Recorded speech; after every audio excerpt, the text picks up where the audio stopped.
Welcome to the Thinkydoers podcast. Thinkydoers are those of us drawn to deep work, where thinking is working, but we don't stop there. We're compelled to move the work from insight to idea, through the messy middle, to find courage and confidence to put our thoughts into action. I'm your host, Sarah Labkovich. I'm a strategy coach, a huge goal-setting and attainment nerd, and board-certified health and wellness coach, working at the overlap of work-life well-being. I'm also a Thinkydoer. I'm here to help others find more satisfaction, less frustration, less friction, and more flow in our work. My mission is to help changemakers like you transform our workplaces and world. So let's get started. Hello, and welcome to today's episode of Thinkydoers. For some of you listening today, this week might be business as usual. We've got a global listenership, and not everyone is as affected by the U.S. presidential election as some of us are. Some of you might be celebrating the result. For many of us, the shifts in the American political landscape mark a significant change for the business world that we're going to be operating in. You might be reeling with fear or uncertainty about the implications for your life and work, or the uncertainty of the future moving forward. I also know if you're listening to this, you are one of the people who digs in and makes change happen from wherever you sit in whatever environment you find yourself in. Your work of building better systems, more equitable workplaces, and more meaningful and fulfilling careers matters now more than ever. I see you, and you are not alone. In times like this, my instinct is to shift from trying to reach as many people as possible to making my world a little smaller and connecting more closely in more one-on-ones. So over the next few weeks, I'm going to set aside some time to connect one-on-one with leaders and strategic operators like you, who might be developing resilient strategies and contingency plans for your team or organization given disruption in your operating environment. You might be seeking ways to maintain momentum on important initiatives despite fewer resources to work with. You might have to make quick pivots in your strategic plans or goals, and you might just need a little bit of support as we wrap our collective heads around the election outcome. If anything I've said speaks to you, I would really love to connect with anyone that this invitation inspires to reach out, to hear more about what you're facing, and to develop an even greater empathy for the environment that the people listening to this podcast anticipate operating in the months and years to come. I know what headwinds and tailwinds my business is navigating, but I'm not a focus group of one. And for me to do what I do in support of you, I need to hear what's going on in your world. This is not a sales pitch or sales meeting. It is truly just a time to connect. So if you would like to have a one-on-one conversation with me to connect, commune, and share a little bit of what you're wrestling with, check the show notes for this episode. During November of 2024, there will be a link there that you can use to schedule a 30-minute one-on-one with me until they're full. And if the appointment slots fill up, I'll update the show notes and add another way to connect for some support. Remember, your ability to think differently, to see systems clearly enough to figure out how they can be changed and improved, and to envision better ways of working together is a much-needed superpower. Your strategic mindset is a powerful tool for positive change, and we are stronger together. Wishing you clarity and courage, let's get into today's episode. This is the second episode in a row that sits at the intersection of my two professional lives, the one in goal setting and strategy and high performance, and the other in professional motorcycle road racing. So today, we're going to take a deep dive into the mind of professional motorcycle road racer and multi-passionate professional, Jayson Uribe. Beyond Jayson's successful international and U.S. national racing career, Jayson balances roles as a firefighter, business owner, electrical contractor, and fiancé to the amazing Amber. I knew this was going to be a fun conversation with Jay. We work together in the sport, and he's a really talented, really hardworking rider who, frankly, I just really enjoy working with. What makes this conversation so interesting is hearing Jayson talk through his experience of the balance between technical precision and the skills he's learned around emotional awareness and regulation so that he can perform at his best, even under extreme stress. From starting his morning with routines that are meant to set him up for success, to his approach to failure and risk management, Jayson shares practical wisdom that applies far beyond the racetrack, offering valuable insights for anyone looking to improve their performance while also maintaining your emotional balance. Now, let's get started. I am so excited to have Jayson Uribe with us today. Jayson is a rider that we met last year. He had an incredible season in Moto America in the National Series, and he agreed to come on the show and talk with me about how his brain works. So that's what we're going to do today. Jayson, I would love for you to just introduce yourself, tell us who you are and what you do. Hello, my name is Jayson Uribe. I race motorcycles professionally outside of the racing industry. I own my own company, Code 3 Consultations, where we specialize in automotive forensics and just automotive investigations in general. And aside from that, I focus on firefighting or electrical contracting and just a few things here and there, but that's pretty much the gist of my life. Yeah, you're in good company here. That's why we started with that question, is the folks who listen to this podcast have nonlinear careers. The first question is, how do you juggle all of that? I will say it's definitely a busy schedule. Between my fiance and I, we're always bouncing all around, whether it's US based, Europe, and just having every day scheduled out is pretty much how we live our life, which I love, my fiance loves, and that's just how we thrive as a couple and as individuals. So one of the reasons I wanted to chat with you is we worked with a lot of riders in our program. And one of the things that Chris and I noticed right away working with you is how technical you are. Some riders are more emotional and operate based more on feel. Some guys and gals have a more technical feel and ability to describe what's happening in a way that's less emotional. And you're just such a good balance of the two. It makes you fun to work with for us. But I'd love to hear a little bit about that for you. Did you train that emotion, technical, mental balance, or were you just born that way?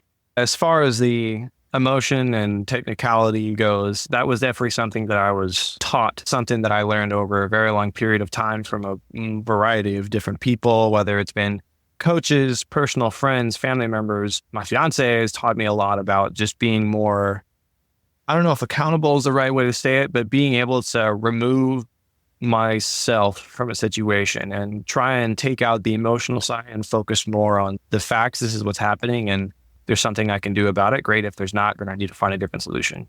So being able to take in all the information I can has helped me grow a lot, not only in my personal life, but more in my business life with my company and with racing, as far as being able to dissect something that's happening, whether it's in a technical platform or whether it's more of, hey, this is what I feel like. I'm on this bike and man, I'm just struggling because of X, Y, and Z. And that's something that I really strive to be good at. And I try my best every time I get on a motorcycle to use that and leverage it. For me as a team owner, that's good to hear because it means it can be learned.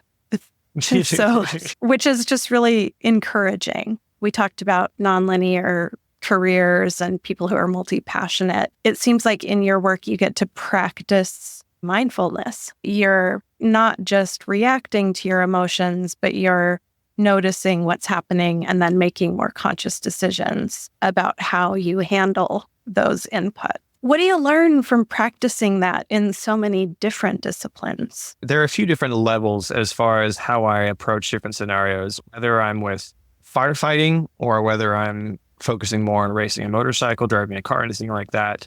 I feel like the level of intensity as far as my mind goes varies, and I'm just trying my best to find the best path for what I need.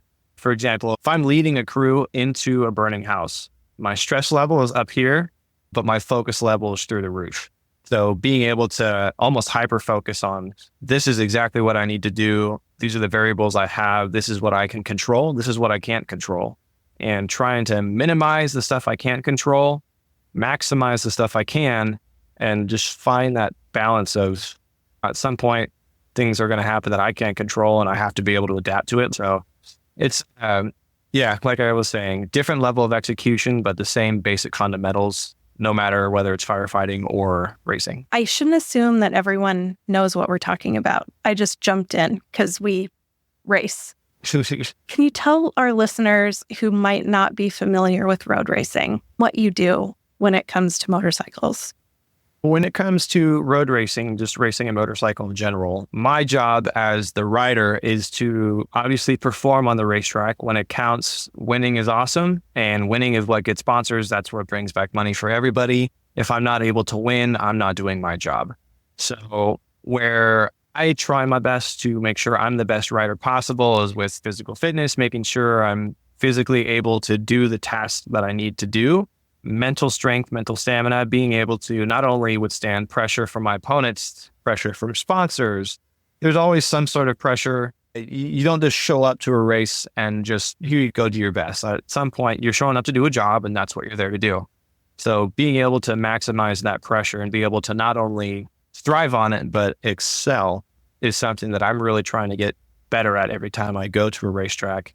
Outside of that, it's just a lot of trying new things. I think that's something I've learned, especially over the last year, is not getting so stuck in one way of riding a motorcycle. That's something I've definitely been guilty of doing in the past, and trying to be open-minded as a motorcycle racer should be and adapt to the environment around me and not just get stuck in one path. That leads me to curiosity about goal setting. You mentioned you go out there to win races, but you also mentioned you do a lot of preparation, physical fitness, mental fitness. Do you have any kind of structured approach to goal setting, or how do you set goals? When I'm trying to set goals, it's really hard for me to be able to set a realistic goal until I get into whatever situation I'm getting into. For example, this year when I was racing in the Moto America Superstock Championship, and I first hopped on the BMW that I was racing, I knew that it would be competitive, but I didn't know where we're going to land. I figured that if we're in the top 10, great. And that was my goal, was top 10, be up there, be capable of getting on the podium, but just see how it played out. And then as we got through the year, as I actually got to the first race weekend, I changed that goal as far as, okay, now we should be in the top 5. And then after I got on the podium for the first time, it was now I should be winning races. Like if I'm not on the podium at least, something's wrong. So I would like to say it's hard for me to set one goal and not move it. I feel like I'm trying to constantly set the bar a little bit higher, not only to be motivated personally to continue pushing, continue trying, but more as a personal fulfillment kind of deal. Like I don't want to get to level 3, for example, and be okay with myself being there. I want to always be pushing and pushing for the next step. Yeah, it's so fascinating because in racing, everyone's goal is to win. We don't do this unless we're trying to win. It's too risky. And why would any of us subject ourselves to this kind of risk if we're not trying to win? But it is a building process, something I'm endlessly curious about, because I am a rider, but I'm not a high performance rider by any stretch of the imagination. My place is in the garage and in the pit. What happens in your brain when you are actually in a race scenario on track on the bike? It's funny you bring that up. We were actually just talking about this at American Super Camp, where I was just working the last weekend, and all the riders that I was with all kind of came to the same conclusion as the best races are the ones you don't remember. When you're riding the bike, you're almost so focused that everything else is a blur and you don't really have a whole lot of thoughts. You're so focused on the task at hand. And for me, a good example of that was the first race at New Jersey, the last race of the year, or last round of the year, I should say, but the first race of the weekend. It was one of those races where I started from 8th. I didn't do myself any favors in qualifying. I qualified really bad. And I knew I had a lot of work ahead of me. And as the green flag dropped, I just started counting off laps. And I was just trying to focus on one thing at a time, just this corner, the next corner. And what we were saying earlier, it was all just a blur. And before I knew it, I was on the last lap of the race. It just went by. And it was one of those moments I look back on and I'm like, you know what? I really want to try and achieve that again. I want to keep getting back to that mental state of just clicking off and we're making progress. So that's my goal. When you describe that, I hear flow. I hear the psychological state of flow. It's a pretty extreme form of it. I don't even remember at the end of the race, or you're so in the flow that the voices aren't talking to you when you're out there. It's wild. Do you notice anything that helps you get into that state, or does it just happens when it happens? I would say what helps me hyper-focus or get into that flow state, like you were saying, usually I find myself in that situation when I'm extremely motivated, which obviously I try to always be motivated to do the best I can do. But every once in a while, there's that circumstance, there's that situation that comes along of, hey, if you win this race, you can win the championship. Or, hey, if you don't win this race, you are out of a ride next year. And just like you have those exceptional circumstances. That is usually what really gets me into that state of mind. There are definitely times like bad races where I look back and I'm like, man, that it was one of those races I could have been. And for X, Y, and Z reason, whether it was myself personally or whether it was something involved with the machine I was riding or the racing situation or whatever, there's definitely those I think about. It's something that, I don't know if haunts me is the right way to say it, but one of those things I think about in bed, and you just stare at the scene and you're like, man, I try and use that as motivation to help me get back into that slow state. That rumination is really common. There's the healthy analysis and learning, and then noticing when it's moving past the healthy analysis and learning and figuring out how to change that mental channel.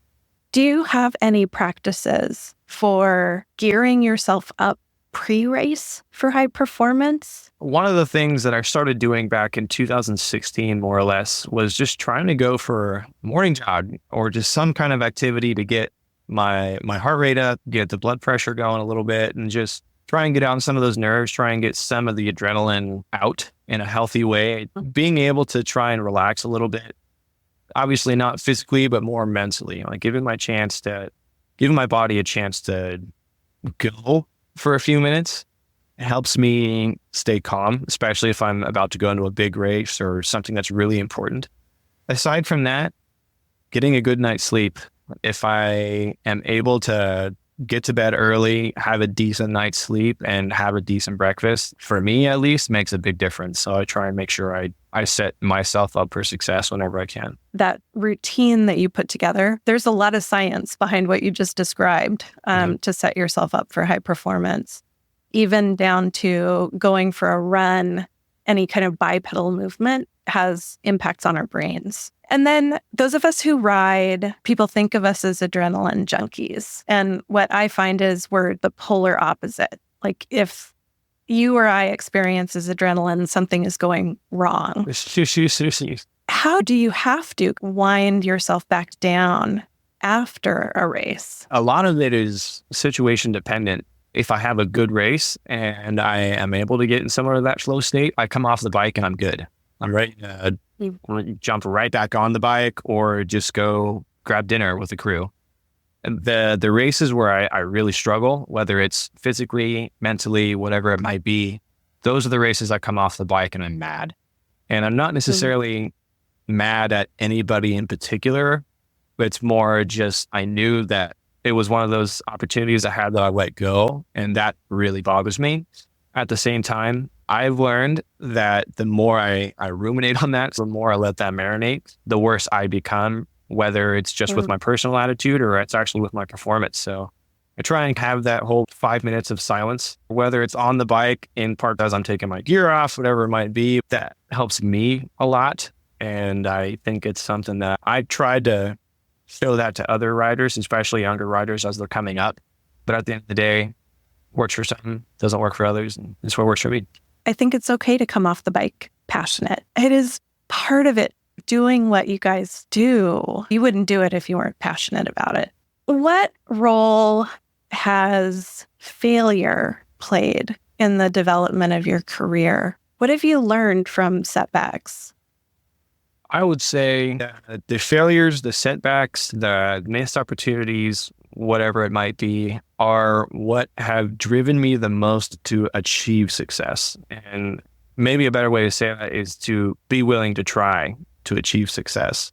Being able to jump through that door, so to say, of an opportunity and maybe not really knowing where it's going to lead, but having the motivation to do it anyway. There's always going to be failures. There's always going to be setbacks. You can't predict the future and you can't win every time. So being able to learn from those mistakes, learn from those missed opportunities, and use it for the betterment of your future is something I really try and focus on. It's easier said than done, but it's, again, as far as ruminating, something that I find myself doing a lot. I've been really trying to get better at not letting it get to me. And I feel like I've done a pretty good job as I've grown up to not let it affect me in an adverse way, but it would get to the point where I'd start getting so motivated. Like, man, I'm going to go for a 6-mile run at 3 a.m. As I've gotten older and as I've learned more, I've really tried to mediate and find that middle ground, but I'm still working on that. I went into the sport because I love motorcycle racing. I didn't go into the sport to come out saying, here's what I've learned from my career in motorcycle racing.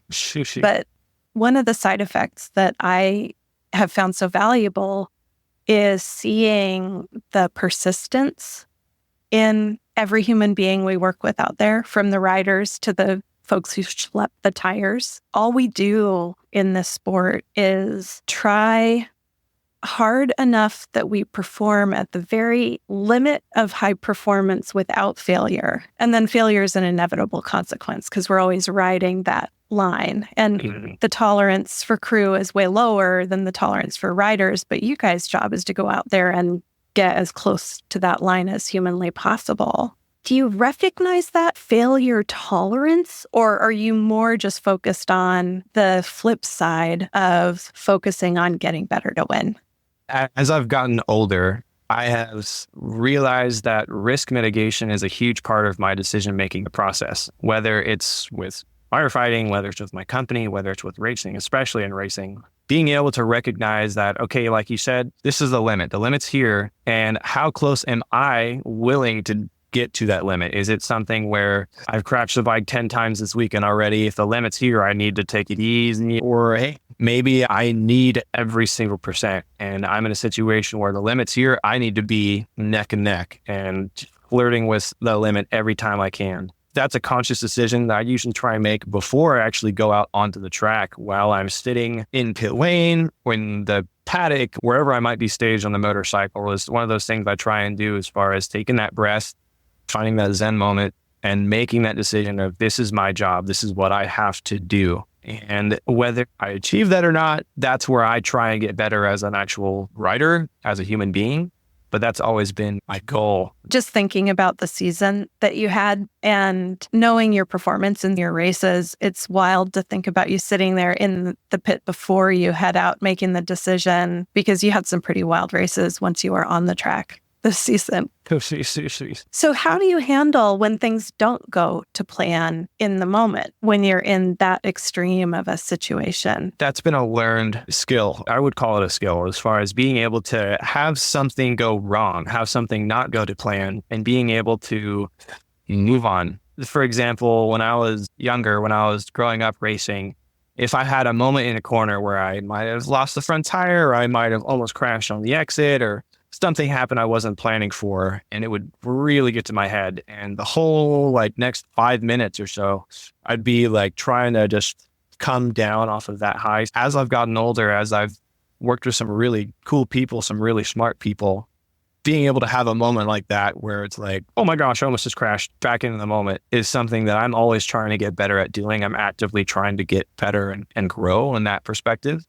I think the more I try, maybe that's not a great example of failure like you're asking, but it's just one of those things. That's the same approach I try to failure, whether it's on or off track, is, hey, this happened. We got to focus over here right now. Yeah, it sucked and it was a bummer, but this is the future. This is what I can actually control. I can't do anything about the past. It's so cool, because I think that is what inspires me so much as a team owner. It's not always fun, but what keeps me engaged is the daily reminder when we're out there that if you don't try, you never get to P1. If we're not out there trying, we're never going to get on the top of the box. You're never going to win the championship. It sounds like you've worked with some sports psychologists or some folks who have that kind of specialized experience because that recovery after an incident, it is so cool to hear you speak about that being learnable.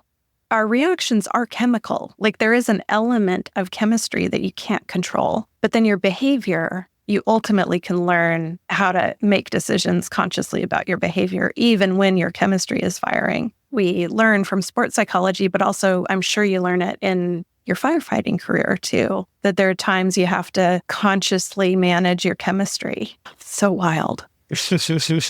I mean, I know the science of it, and I coach that skill for people in not death-defying scenarios. When we have stress in a workplace, or when we have stress in a other kind of performance relationship where lives aren't on the line, then folks can learn to notice and slow down and take that breath and get themselves regulated to get back to performance.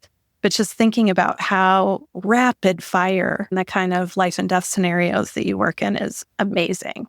Whether it's at the racetrack or whether it's with my crew, whether it's with my station, I think when you get to a high level of anything, whether it's a sport, whether it's in a business, whether it's swimming, something that is totally unrelated to anything necessarily high risk, it takes that same level of dedication and that same level of acceptance as far as I'm trying to be number one. I'm trying to be the best of the best. And to do that takes X, Y, and Z. And making that conscious decision of, okay, whatever I have to do to get that X, Y, and Z, I'm going to do.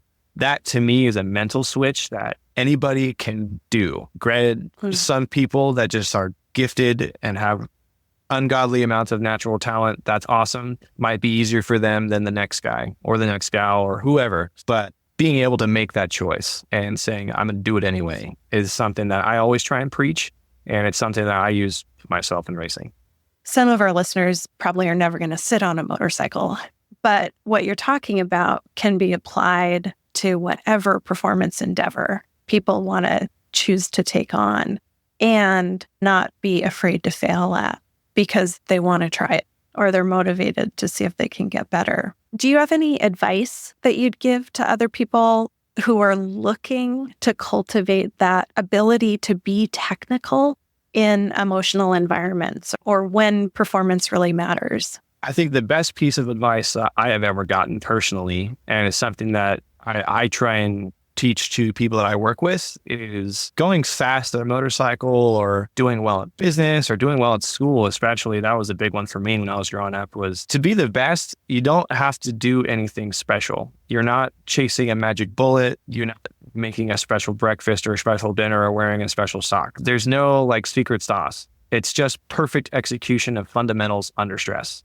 And the more perfect the execution, the better the outcome will be. So being able to keep that mindset and take it to everything that I do, whether it's racing, firefighting, electrical, whatever it might be, just knowing that at the end of the day, if I stick to the basics and I get really, really freaking good at them, you're going to be set up for success. That's so cool, Jayson. Is there anything I didn't ask you that I should have or that you'd like to share? Oh, that's a good question. The only thing that I would add on would be in firefighting, you never really know what you're going to find. Whether you're walking into a burning building, whether you're approaching a crashed car, whether you're going to a burning forest fire, whatever it might be, you never really know. And you try your best to train and prepare and just have that mental strength to not falter. And sometimes it's easy, sometimes it's really hard. And what makes a good firefighter, what makes a good leader, I guess is the best way to say it, is being able to remain calm in those stressful situations. And that's something that I try and take to racing especially. And I've learned so much in the last 5 years of me being in the fire department that I've brought over to different aspects of my life, as far as simple things like, if you're going to talk on the radio, you got to be smooth, you got to be calm. Like you can't have somebody on the radio hyping everybody else up and getting crazy. So doing things like that, I bring that to the racing department, as far as if I get off the bike and I'm screaming and yelling that this sucks, this guy sucks, da-da-da-da, that helps nobody. So being able to remove the emotional side of things, and there might be so much stuff going on in your head, but you got to lock into the moment of what you are there to do. That's something that I'm trying to get better at. I'm always learning more and more. And that's, again, something that I try and teach others, whether they're kiddos, whether they're adults, whoever.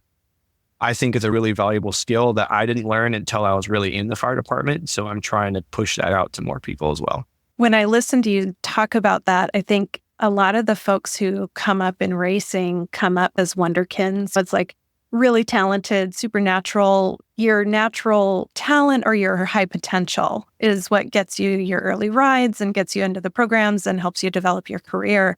But that isn't necessarily how you learn to work really effectively with other people. And as much as racing motorcycles comes down to you on the bike, on the track during the race, it is a team sport, and it does matter how people work together.